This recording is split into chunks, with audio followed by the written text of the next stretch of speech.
Não venha ao casamento, minha mãe mandou por mensagem. Você e seus filhos só deixam tudo constrangedor. Meu irmão reagiu com um emoji rindo. Respondi, então você não vai precisar do meu cartão para o local da cerimônia. O grupo continuou vibrando de risadas, totalmente inconsciente do que estava prestes a acontecer. Não lembro exatamente quando minha mãe parou de me tratar como filha e passou a me ver como uma conta bancária pessoal. Mas lembro perfeitamente o momento em que percebi que isso nunca mudaria. Era uma terça-feira qualquer. Eu estava na fila da farmácia, com meu filho mais novo doente em casa, segurando um antibiótico de $140 na mão, quando o celular vibrou com uma notificação do grupo da família. Abri achando que fosse alguma atualização sobre o casamento da Gena, o qual eu vinha ajudando a organizar, financiar e sustentar emocionalmente nos últimos 6 meses. Mas não. Nenhum cumprimento, nenhuma explicação, nenhum aviso. Apenas, não venha ao casamento. Você e seus filhos só deixam tudo constrangedor. Meu polegar parou no meio da rolagem. Gena reagiu com um emoji rindo e depois outro. Megan respondeu com a kkk relaxa, mãe, como se todas estivessem combinadas numa piada. Logo apareceu um meme, uma garota sendo expulsa de uma festa. Não foi só doloroso, foi cirúrgico, deliberado, como se tivessem planejado aquilo. Fiquei parada na farmácia, segurando o remédio que o seguro não cobria totalmente, percebendo que tinha gasto mais de $4.000 nos últimos meses ajudando a Gena com depósitos, provas de vestido, aluguel de carros, até as malditas flores. Não porque ela pediu, mas porque eu queria fazer parte. Porque achei que, talvez desta vez, fosse diferente. Respondi apenas uma vez, então vocês não vão precisar do meu cartão para o local. Ninguém levou a sério. Megan mandou um gif chorando de rir. Gena postou uma foto dos sapatos do casamento. Minha mãe disse, a gente vai dar um jeito. Não faz drama. Eu silenciei o grupo. O que elas não sabiam, o que nunca se importaram em saber, era que o contrato do local estava no meu nome. O cartão usado para o depósito inicial de $3.000 era o meu. Elas nem foram à primeira reunião. Eu fui. Tirei folga do trabalho para sentar com a coordenadora e revisar o cardápio e o cronograma, porque Gena estava muito estressada e minha mãe não queria atravessar a cidade. Na manhã seguinte, a coordenadora do local me ligou. Reconheci a voz antes mesmo que ela dissesse o nome. Oi, Chloe. Só queria confirmar uma coisa. Alguém do seu grupo tentou fazer o pagamento final, mas o cartão não passou. E como eu era titular do contrato, fiz uma pergunta simples: se eu quisesse cancelar o evento, poderia? Houve uma pausa. Depois, a coordenadora respondeu que sim. E parecia até entender o motivo. Cancelei na hora. E então fiz uma nova reserva, mesma data, mesmo horário, evento diferente. Uma renovação de votos íntima para minhas amigas Carla e Denise, 2 mulheres que conheço desde a faculdade e que fugiram para casar durante a pandemia, sem nunca terem tido a celebração que mereciam. Elas não acreditaram quando eu disse que pagaria tudo. Eu expliquei que precisava de um motivo para me sentir bem de novo. Elas choraram.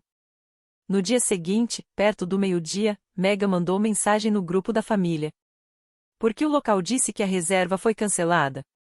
Logo em seguida, Gena entrou na conversa. O que está acontecendo? Mesmo assim, nenhuma das duas me mandou mensagem diretamente. Naquela noite, recebi um texto do meu padrasto, Rick. Sua mãe está surtando. Eu avisei que isso ia acontecer. Você fez demais por elas para ser tratada assim. Só quero que saiba que sinto muito. Estou do seu lado.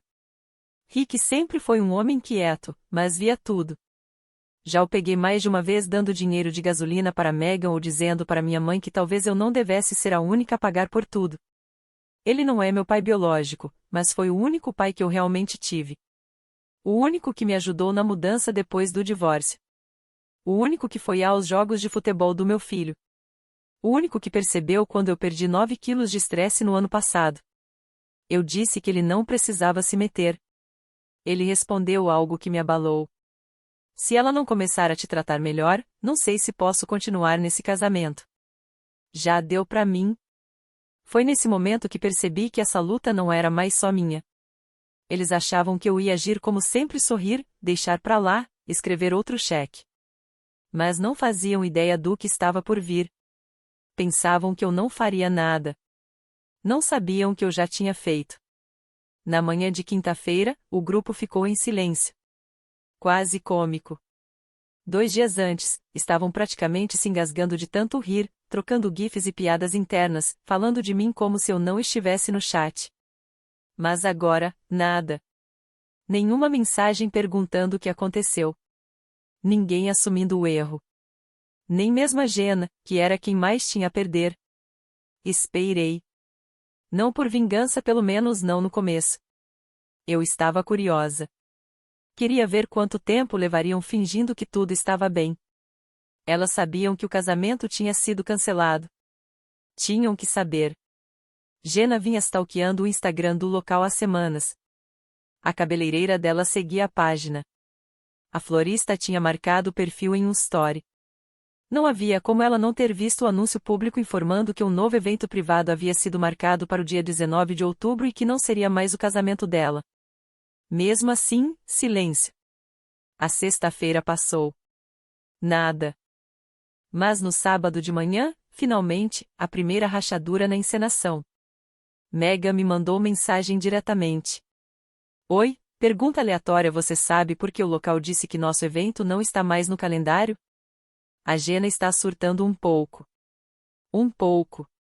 Não respondi. Algumas horas depois, recebi uma ligação de um número desconhecido. Era o florista que a Jenna tinha contratado. Ele parecia confuso. Disse que alguém chamada Angela, minha mãe, tentou pagar a fatura final, mas o depósito não havia sido aprovado. Perguntou se eu ainda era o contato principal. Eu disse que não estava mais envolvida. E então bloqueei o número dela. No sábado à noite, a Jenna desabou.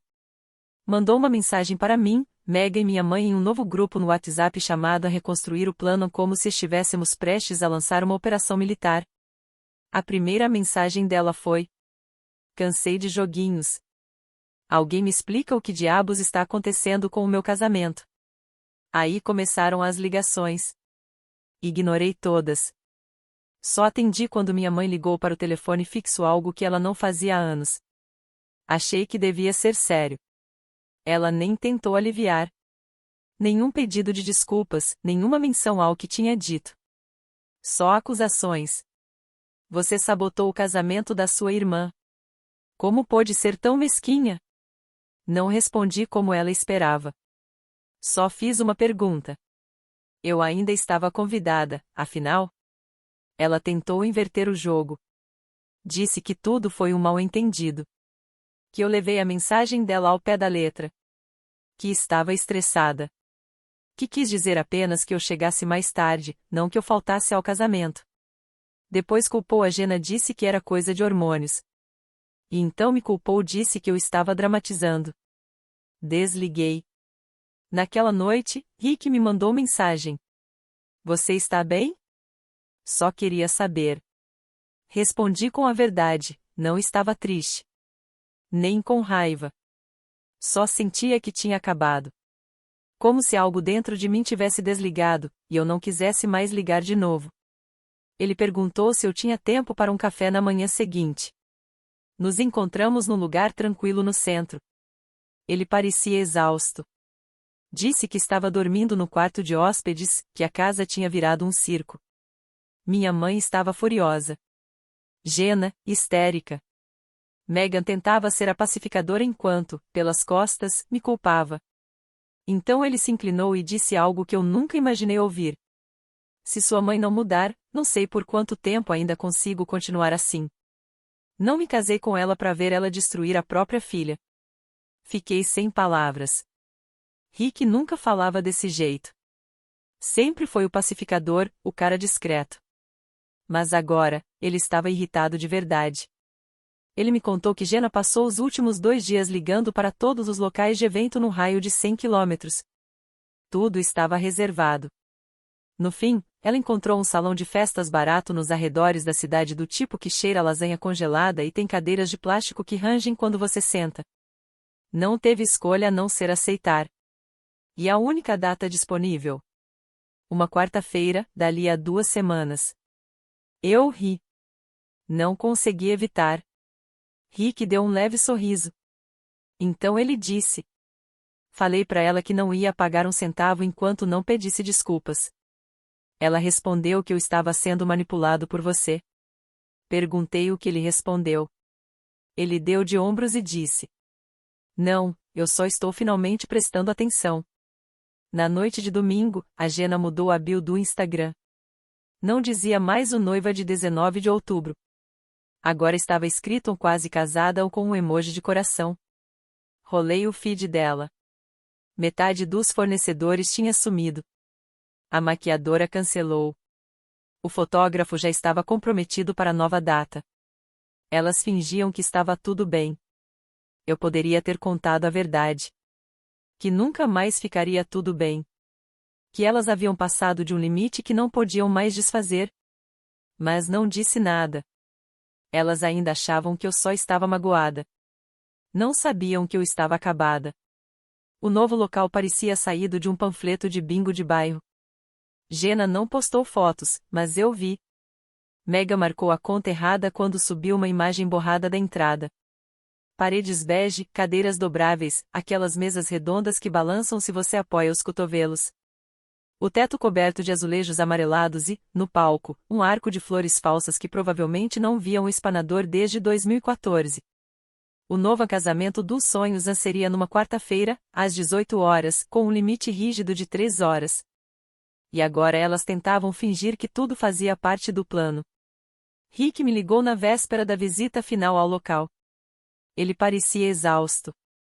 Sua mãe ainda finge que não tem culpa. Mas eu falei sério. Se nada mudar, se ela não assumir a responsabilidade, eu caio fora. Perguntei se ele queria dizer a fora do casamento da Jenna. Ele respondeu. Não. Fora do casamento nosso. Não falei muito. Só ouvi. Ele me contou há quanto tempo vinha observando tudo acontecer. Disse que antes achava que eram apenas feridas antigas entre mim e minha mãe, que talvez eu exagerasse. Mas depois do fiasco do local, ele começou a ver diferente. Viu quão rápido me cortaram quando deixei de ser útil. Contou que tentou conversar com a Jenna também. Não deu certo. Ela disse que eu era emocionalmente estável, que sempre passava dos limites, que estava tentando transformar o casamento dela em algo sobre mim desde o primeiro dia. Ele respondeu que ela era mimada. Jenna gritou, chamou-o de traidor. No fim da ligação, Rick disse que se sentia morando com estranhos. Na manhã seguinte, acordei com outra mensagem da minha mãe. Dessa vez, mais longa, uma tentativa, acho, de reconciliação. Ela disse que as coisas saíram do controle, que famílias brigam, e que eu devia ir ao novo casamento ou vamos apenas seguir em frente. Até falou que entenderiam se eu não quisesse mais contribuir financeiramente. Não respondi. Ao meio-dia, Mega me mandou mensagem em particular. Eles realmente querem que você vá? Estamos tentando evitar que tudo desabe. Foi aí que percebi o que aquilo realmente era. Não se tratava de mim. Era sobre controle. Eles não estavam me chamando por arrependimento, estavam em pânico. Estavam começando a enxergar o quão frágil era toda aquela estrutura quando eu não era quem carregava o peso. Respondi para Mega. Diz pra Jenna que ela vai ficar bem. Só precisa resolver as coisas do mesmo jeito que eu sempre tive que resolver. Então fiz algo que não fazia há meses, abri o aplicativo do banco e comecei a revisar todos os pagamentos automáticos. O aluguel do vestido de noiva que eu tinha adiantado para Mega. O carro alugado que a Jenna estava usando para levar as decorações também no meu nome. Agendei a devolução para a manhã seguinte. O plano de celular familiar compartilhado. Removi meu cartão e marquei o cancelamento do serviço pro fim da semana. Eles queriam independência. Pois bem, estavam prestes a consegui-la. 1 hora depois, Mega ligou chorando. Disse que a locadora de carros tinha ligado para ela, ameaçando guinchar o veículo se não fosse devolvido ou pago o saldo restante. Eu respondi que não era mais problema meu. Ela perguntou como eu podia fazer isso. Eu perguntei o mesmo. E desliguei. Naquela noite, Rick apareceu sem avisar. Trouxe uma caixinha com coisas que eu tinha deixado na casa deles, fotos antigas, alguns livros, um casaco que eu esqueci. Disse que queria me devolver antes que a situação piorasse ainda mais. Então ele me contou algo que eu não esperava. Tive que fazer um empréstimo. 15 mil. Só o suficiente para elas conseguirem bancar o casamento. Ele falou como se doesse e doía. Eu não disse que ele estava cometendo um erro. Sabia o motivo. Ele ainda tinha esperança de manter a família unida, mesmo enquanto ela desmoronava nas mãos dele. Antes de ir embora, entreguei a ele um envelope com $2.000. Ele piscou, achando que era brincadeira. Disse que era para ele para aliviar o empréstimo. Não queria que o dinheiro fosse para Jenna nem para Megan. Só não queria que ele sofresse por causa do caos delas. Ele não disse muita coisa. Apenas assentiu, segurou o envelope e parecia mais cansado do que eu já o tinha visto. E antes de entrar no carro, disse uma última frase. Eu ainda te considero minha filha. Só para você saber. Quando ele saiu da garagem, senti algo que não sentia havia semanas. Nem tristeza, nem culpa, paz. O casamento aconteceu na quarta-feira à noite, um dia nublado e pesado. Choveu por volta das 4 da tarde, só o suficiente para deixar todo mundo encharcado e irritado, antes de parar, mas o céu continuou cinzento e denso. Eu não estava lá. Mas vi tudo. Não porque eu quisesse, mas porque as pessoas me mandaram. Amigos, primos distantes, até um dos fornecedores que me seguia desde o início do planejamento. Todos pareciam discretamente confusos, tentando entender por que eu não estava lá. Alguns acharam que eu estava doente. Outros, que eu devia estar viajando. Mas eu sabia o que realmente queriam saber. O que aconteceu? Eu não respondi. Deixei as fotos e os stories chegarem como um vazamento lento. O local era pior do que eu imaginava. Uma sala comprida, com piso de azulejo daqueles que se limpa com rodo e pano. Metade dos convidados chegou atrasada por causa do horário. Um terço nem apareceu. A iluminação era fluorescente. O bolo derreteu. Ninguém levou caixa de som reserva, então a música vivia cortando. Não havia mestre de cerimônia, só a Megan tentando gritar por cima do barulho e bater palmas para indicar quando dançar. Mas a melhor parte. O lançamento do buquê acabou em segundos. Uma ex-amiga da Jenna que nem tinha sido convidada, mas apareceu com outro convidado, pegou o buquê e gritou. Que pena que o noivo ainda me manda mensagem. Sim. Isso realmente aconteceu. Parece que causou um escândalo. Jenna saiu correndo pro banheiro. A música parou. Alguns riram. Outros tentaram disfarçar. Mas o estrago já estava feito. Mais tarde, Rick me mandou mensagem. Foi um desastre. Só achei que você devia saber. Não respondi de imediato. Esperei até a manhã seguinte. E só escrevi. Você tentou. Isso já é mais do que eles mereciam. Ele me ligou depois. Disse que Jenna estava em negação. Minha mãe insistia que tinha sido apenas azar, que a chuva estragou o clima, que as pessoas tinham inveja da autoconfiança da Jenna. Ele soava cansado de novo, mas havia algo diferente em sua voz. Então me contou algo que eu nunca tinha ouvido antes. Depois do escândalo com a ex-amiga, Jenna e minha mãe o chamaram para a cozinha do salão e o culparam. Disseram que ele tinha convidado as pessoas erradas. Que era culpa dele por não controlar a lista, por não ter pago mais, por não ter feito a parte dele. Foi aí que ele perdeu a paciência. Vocês não podem me culpar pelo casamento. Foram vocês que se destruíram. Expulsaram a única pessoa que mantinha tudo de pé. A Chloe fez mais do que qualquer uma de vocês e vocês queimaram essa ponte à toa. Ele disse que a expressão da Jenna ficou vazia, como se ela não entendesse o que ele quis dizer. Como se não conseguisse aceitar que eu estava fora e mesmo assim tudo desabou. Mas minha mãe? Ela ficou em silêncio. Não disse nada. Apenas se virou e foi embora. Rick foi embora naquela noite antes mesmo da limpeza. Disse que não ia esfregar chão por um casamento que o tinha cuspido para fora. E então aconteceu algo totalmente inesperado. Na tarde seguinte, recebi uma mensagem da Jenna. A primeira desde toda a confusão. Deve estar se sentindo muito orgulhosa de si mesma. Todo mundo tá comentando que você não apareceu. Que é fria. Acho que finalmente conseguiu a atenção que queria. Foi nesse momento que eu entendi. Ela ainda não tinha percebido nada. Ainda achava que tudo era sobre eu estar magoada, rancorosa ou com inveja. Ela não conseguia ver que aquilo não era vingança. Era libertação. Eu não respondi. Mas 2 dias depois, Rick me mandou outra mensagem. 2 palavras. Estou indo embora. Liguei para ele, sem saber se tinha lido direito. Ele me contou que tinha decidido desistir. Fez as malas e estava ficando na casa de um amigo por enquanto. Disse que o empréstimo era responsabilidade dele e que ia resolver. Mas que não ia continuar morando numa casa onde o tratavam como vilão. Por tentar ser uma boa pessoa. Ele também me contou outra coisa. Tinha me colocado como beneficiária secundária na apólice de seguro dele. Você é a única que sempre me tratou como família. Eu não chorei. Nem senti muito, na verdade. Só uma tristeza silenciosa, densa. Não por causa do casamento. Nem pelos anos perdidos. Mas porque, no fim das contas, o único homem decente daquela casa era justamente o que nunca realmente pertenceu a ela. Achei que demoraria alguns meses para voltarem a me procurar. Mas levou menos de 3 semanas.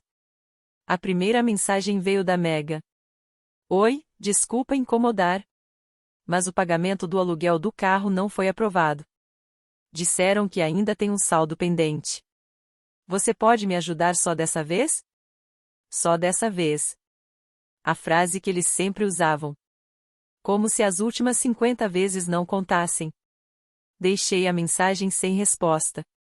No dia seguinte, recebi um e-mail da Jenna. Sim, um e-mail. Como se fosse um pedido de trabalho. Assunto: ajuda. Oi, Chloe. Sei que não temos nos falado e não espero nada. Mas estamos meio enrolados. Os cartões de crédito estouraram por causa do casamento. E algumas contas venceram antes do esperado. Eu não pediria, mas estamos bem apertados. Sei que você disse que não queria mais se envolver, e respeito isso. Mas se houver qualquer forma de nos ajudar só esse mês, eu seria eternamente grata. Sem desculpas. Sem reconhecimento do que fizeram. Apenas aquele tom cuidadosamente calculado. De quem ainda acredita que pode te manipular. Se parecer desesperada o suficiente. Eu não respondi. Mais tarde, naquela noite, Rick me ligou de novo. Eles estão desmoronando, ele disse. A Megan tá tentando devolver o vestido de madrinha para pegar dinheiro de volta. Jenna estava ligando para o DJ, pedindo um reembolso parcial porque a energia não estava certa. Minha mãe fingia que nada daquilo estava acontecendo. Então Rick disse algo que me fez parar. Sua mãe me perguntou se eu acho que você algum dia vai perdoá-los. Perguntei o que ele respondeu. Ele suspirou e disse: Não acho que o problema seja perdão. Acho que o problema é confiança. E eles destruíram isso. Alguns dias depois, minha mãe me mandou uma mensagem. A primeira desde o casamento. Ela não mencionou o evento. Não perguntou sobre meus filhos. Apenas escreveu: Você já fez seu ponto, mas essa ainda é sua família. Você não pode simplesmente cortar todo mundo. Fiquei olhando para a tela por um tempo. Depois respondi: Esse é o ponto. Eu não cortei ninguém. Só parei de financiar o meu próprio maltrato. Ela não respondeu depois disso. Mas as ligações começaram a se tornar mais frequentes. Megan pedindo dinheiro para consertar o carro. Jenna querendo ajuda para pagar o aluguel. Minha mãe dizendo que precisava de um empréstimo pequeno para cobrir algo da casa. Mas depois descobri que era só para fazer o cabelo. Antes de um evento comunitário. Eu disse não todas as vezes. E então algo inesperado aconteceu. Elas começaram a chorar. Não literalmente não estava a moscar a cara. Mas o tom das mensagens mudou. O sarcasmo sumiu. Os emojis desapareceram. Não era mais só carência. Era pânico. Rick me contou a verdade. O empréstimo não tinha sido suficiente. Jenna torrara tudo em poucas semanas. Tinham feito contratos demais com fornecedores. Pegado dinheiro emprestado de outros parentes. E agora estavam encurraladas. Eu achei que o casamento ia consertar tudo. Disse Rick. Mas só serviu para mostrar quem não ia mais limpar a bagunça dela. Ele soava esgotado. Contou que ofereceu ajuda para Megan consertar o carro. Com uma condição. Que ela me pedisse desculpas de verdade. Nada de encenação, nem dinheiro envolvido. Só uma desculpa sincera. Reconhecendo o que ela tinha dito e feito. Ela se recusou. Disse que não devia nada a ninguém. Então Rick simplesmente saiu da conversa. Ele me contou que se mudaria na semana seguinte. Para um condomínio pequeno, de 1 quarto, no centro. Disse que lá era calmo. Que finalmente conseguia respirar. Eu não tinha percebido o quanto estava ruim para ele também. Eu estava tão focada na minha própria ruptura com eles. Que não vi que ele estava preso num caos que não criou. Tentando sustentar o teto.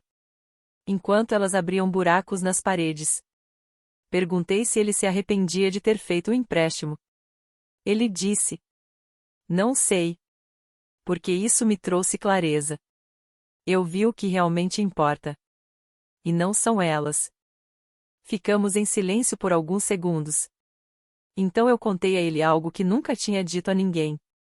Eu costumava achar que eu era a quebrada da família. Que se eu ajudasse mais, pagasse mais, continuasse aparecendo. Um dia seria finalmente aceita. Mas eu não quero mais ser aceita por pessoas que só sabem pegar. Rick ficou em silêncio por um momento e depois disse que sentia o mesmo. Na manhã seguinte, recebi outra mensagem da Jenna. Apenas uma linha. Por favor, eu não aguento mais isso. Eu não respondi porque, pela primeira vez, eu entendi o que era paz. Paz não era silêncio. Era não precisar responder. Algumas semanas depois, Rick me contou sobre o segundo casamento. Jenna tinha insistido em refazer tudo do jeito certo. Um local de verdade desta vez, decoração melhor. Um fotógrafo que ela não conseguiu pagar da primeira vez. Rick não parecia empolgado ao falar disso. Mas também não soava amargo, apenas resignado. Disse que ia pagar tudo do próprio bolso. Chamou isso de um recomeço limpo. Não queria mais nenhuma dívida ligada à minha mãe ou às meninas. O evento seria em uma vinícola nos arredores da cidade. Ele fez outro empréstimo $15.000. Só para dar a elas o dia que juravam merecer. Eu disse que ele não devia isso a elas. Ele apenas sorriu e respondeu: talvez não. Mas às vezes fazer o que é certo não tem nada a ver com quem merece. Eu, claro, não fui convidada. Jenna fez questão disso. Minha mãe mandou uma mensagem em grupo alguns dias antes. Espero que, depois disso, todos possam seguir em frente. Ela não mencionou meu nome. Megan postou uma foto com a legenda: Rodada 2. Sem drama desta vez. Eu fiquei quieta. Não postei nada, não comentei nada. Apenas observei. Não por curiosidade. Mas porque eu precisava ver como tudo terminava. Na véspera do casamento, Rick me mandou uma mensagem. Queria que você viesse. Você foi a única que realmente esteve presente por essa família. Eu respondi que estaria pensando nele. E que esperava que o dia corresse bem. Ele disse: se não der certo, pelo menos vou saber que tentei. No dia seguinte, deixei o celular por perto, mas não olhei. Levei meus filhos ao parque. O dia estava lindo. Um daqueles raros fins de tarde de outono em que tudo parece calmo, leve. Quando voltamos para casa, vi uma chamada perdida de Rick. E algumas fotos nas mensagens. O casamento, aparentemente, tinha corrido bem. As fotos pareciam quase normais. todo sorrindo. Mas com aquele sorriso forçado e educado. Sem risadas, sem calor. Apenas felicidade encenada sob as luzes suaves da vinícola. Abaixo das fotos, havia uma mensagem dele. Acabou. Estou livre. E eu o entendi. Ele não queria dizer livre do evento. Queria dizer livre delas. Rick já tinha feito as malas. Disse para minha mãe que estava tudo terminado assim que chegaram em casa. E ela nem tentou impedi-lo. Ela apenas ficou me olhando, como se não entendesse o que estava acontecendo. Megan começou a chorar. Jenna saiu furiosa, batendo a porta, mas Rick não ficou para ver o resto. Depois, ele me contou que, enquanto dirigia para longe, sentiu paz pela primeira vez em anos. Disse que preferia viver simples e em paz do que numa casa construída sobre direito e ingratidão. Naquela noite, deixei um envelope na caixa de correio dele $2.000, como da outra vez. Desta vez, sem bilhete. Eu sabia que ele entenderia o motivo. Uma semana depois, ele me ligou. Disse: "Você não precisava fazer isso." E eu respondi: "Você também não precisava me ajudar." Mas ajudou. Ele ficou em silêncio por alguns segundos e então disse: "Tenho orgulho de você. Você quebrou o ciclo, sabe disso?" Não respondi. Não havia mais nada a dizer. Os meses passaram. Minha mãe e as meninas ficaram quase em silêncio. De vez em quando eu via alguma postagem da Jenna. Fotos filtradas, sorrisos forçados, legendas longas sobre crescimento e limites. Megan voltou a morar com a minha mãe depois de perder o emprego. E minha mãe fingia estar bem. Postava frases motivacionais entre memes passivo-agressivos. Rick e eu ainda nos encontramos para tomar café uma vez por mês. Ele está diferente agora, mais leve, mais feliz. Está até namorando. Alguém gentil. Alguém tranquilo. Fico feliz por ele. Às vezes, ele comenta sobre o casamento e nós rimos. Não por crueldade, mas por pura incredulidade. Como se ainda não acreditássemos que sobrevivemos àquilo tudo. E, de vez em quando penso naquela primeira mensagem: "Não venha ao casamento. Você e seus filhos só deixam tudo estranho." Sinto quase gratidão. Porque, se ela nunca tivesse enviado aquilo, eu provavelmente ainda estaria pagando por pessoas que nunca tiveram a intenção de me ver como família. Agora, eu não pago por ninguém. Eu só vivo. E, finalmente, isso parece liberdade.